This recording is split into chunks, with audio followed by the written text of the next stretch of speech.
Bismillahirrahmanirrahim. Assalamualaikum warahmatullahi taala wabarakatuh. Nama saya Izzati Azhar binti Azmi, bernombor metrik A23D039F. Saya akan bentangkan tugasan pertama iaitu case study. Saja yang saya pilih iaitu matters determined by intention. Seterusnya, prologue.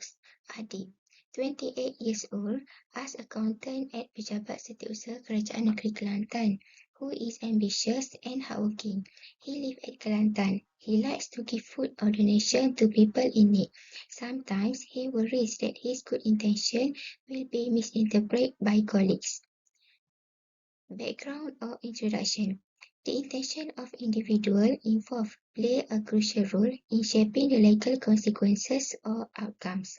It emphasizes the importance of understanding and consider the state of mind, purpose or motive behind a person's action when assess legal situation. While the legal maxim recognizes the importance of intention, it also acknowledges that discerning intent may not always be straightforward. Maksudnya kat sini, prolog. Adik 28 tahun sebagai accountant di Pejabat Setiausaha Kerajaan Negeri Kelantan, seorang yang rajin bekerja. Dia tinggal di Kelantan. Beliau ni suka memberi makanan ataupun sumbangan atau sedekah kepada orang-orang yang memerlukan. Kadang-kadang beliau juga risau jika niat baik itu disalah tafsirkan oleh rakan-rakan sekerja. Background. Niat individu tu dia memainkan peranan penting dalam membentuk satu-satu hasil undang-undang. Seterusnya, isu.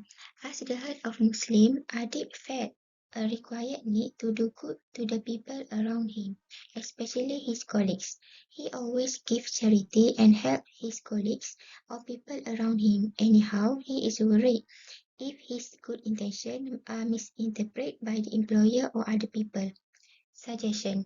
Matters are determined by intention, aligned with the Islamic concept of intention, known as niyah in Arabic. One of the hadiths that underscore the significance of intention is found in Sahih Bukhari and Sahih Muslim. The hadith is narrated by Umar ibn al-Khattab, may Allah be pleased with him, who reported, I heard the messenger of Allah, peace be upon him, say, the deeds are considered by intention and a person will get the reward according to his intention. So, whoever emigrates for Allah and his messenger, his emigration will be for Allah and his messenger. And whoever emigrate for worldly benefit or for a woman to marry, his emigration would be for what he emigrate for. Maksudnya kat sini, adik ni selalu merasakan satu keperluan dalam diri dia untuk berbuat baik kepada orang sekeliling, terutama rakan-rakan sekerja. Namun, pada masa yang sama dia juga risau jika niat baiknya tu akan disalah tafsir oleh majikan ataupun orang lain. Suggestion. Perkara ditentukan oleh niat adalah sejajar dengan konsep niat Islam yang dikenali sebagai niyah dalam bahasa Arab. Satu hadis yang menggariskan tentang kepentingan niat terdapat dalam Sahih Bukhari dan juga Sahih Muslim. Hadis ni diriwayatkan oleh Umar bin Al-Khattab. Ia berkata, aku mendengar Rasulullah SAW bersabda, amalan itu dikira dengan niat dan seseorang itu akan mendapat pahala mengikut niatnya. Maka, sesiapa yang berhijrah kerana Allah dan Rasul, maka hijrahnya kepada Allah dan Rasul. Dan barang siapa yang berhijrah untuk dunia atau wanita yang akan dinikahinya, maka hijrahnya itu adalah untuk apa yang dia hijrah. Seterusnya, epilog. The knowledgeable people have also told Adib that each thing is determined by intention of the giver. Matters are determined by intention underscore the importance of intent in legal and ethical consideration. It is crucial to acknowledge that in practical scenarios, good intention may sometimes be misinterpreted by colleagues. The maxim reminds us that while Intention play a vital role in shaping the ethical and legal evaluation of action. Individuals may not always have full insight into the motive of others. The maxim highlights the needs for a fair and objective approach when evaluating the action of others. Okay, maksudnya, perkara ditentukan oleh niat, menekankan tentang kepentingan niat dalam undang-undang dan juga etika. Okay, walau bagaimanapun, walaupun niat tu memainkan peranan penting dalam membentuk penilaian etika tersebut, namun individu berkenaan sentiasa mempunyai pandangan penuh tentang motif, tentang pandangan-pandangan orang lain. Seterusnya, suggest question. Untuk bahagian ni, saya ambil 5 soalan. Okay, soalan pertama, what legal consideration are taken into account when determine the intention behind a substantial donation? Soalan yang kedua, to what extent does the legal maxim about intention play a role in case where the donor's intention behind a charitable contribution come under scrutiny? Yang soalan yang ketiga, in the event of a dispute over the intent use of a donated sum, how are legal system designed to interpret and enforce the donor's original intention?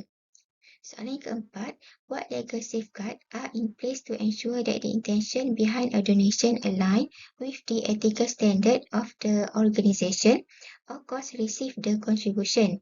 Soalan yang terakhir, how do legal standards accommodate culture or religious practice related to giving donation, and how do they consider the specific intention tied to such practice?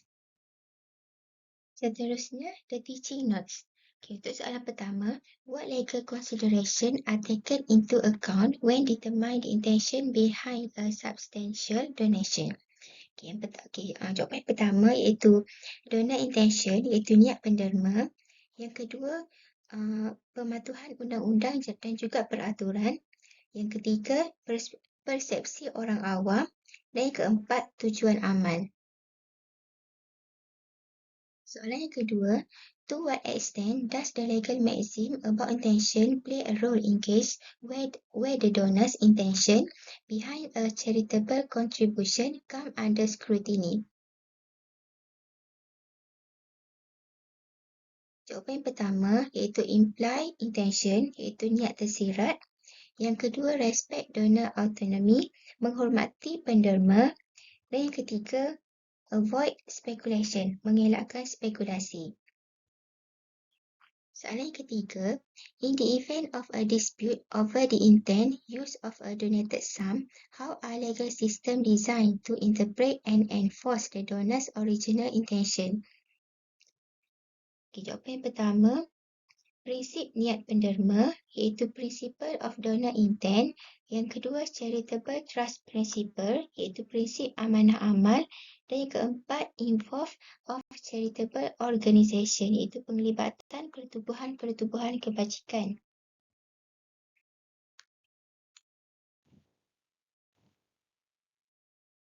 Soalan yang keempat, what legal safeguards are in place to ensure that the intention behind a donation align with the ethical standard of the organisation or cause receive the contribution? Okay, jawapan yang pertama, charitable purpose requirement, iaitu keperluan tujuan amal. Yang kedua, financial transparency and report, ketelusan kewangan. Dan yang keempat, government oversight regulation, iaitu peraturan pengawasan kerajaan. Okay, soalan yang terakhir, iaitu yang kelima, how do legal standard accommodate culture or religious practice related to giving donation, and how do they consider the specific intention tied to such practice? Okay, yang pertama, kebebasan beragama dan juga hak berbudaya, iaitu freedom of religion and culture right. Yang kedua, accommodation of religious institution, penglibatan institusi agama. Dan yang ketiga, pengiktirafan sumbangan agama. Seterusnya yang terakhir iaitu takeaways. The lesson from this case study is that we as Muslim must remember that everything that a Muslim does must be supported by their intention. According to this case study, outsider will get a new knowledge about the intention in every action. It emphasizes the importance of discerning and respect the donor intention when dispute arise over the use of donated funds. Okay, maksudnya, uh, sebagai apa yang kita boleh pelajari daripada case study ni, sebagai umat Islam, kita perlu ingat bahawa setiap apa yang dilakukan oleh Muslim mestilah disokong oleh dengan niat. Selain itu, kepentingan niat ni juga adalah untuk memahami dan juga menghormati niat penderma apabila timbul pertikaian mengenai penggunaan dana-dana yang telah didermakan. Itu sahaja pembentangan daripada saya. Sekian, terima kasih.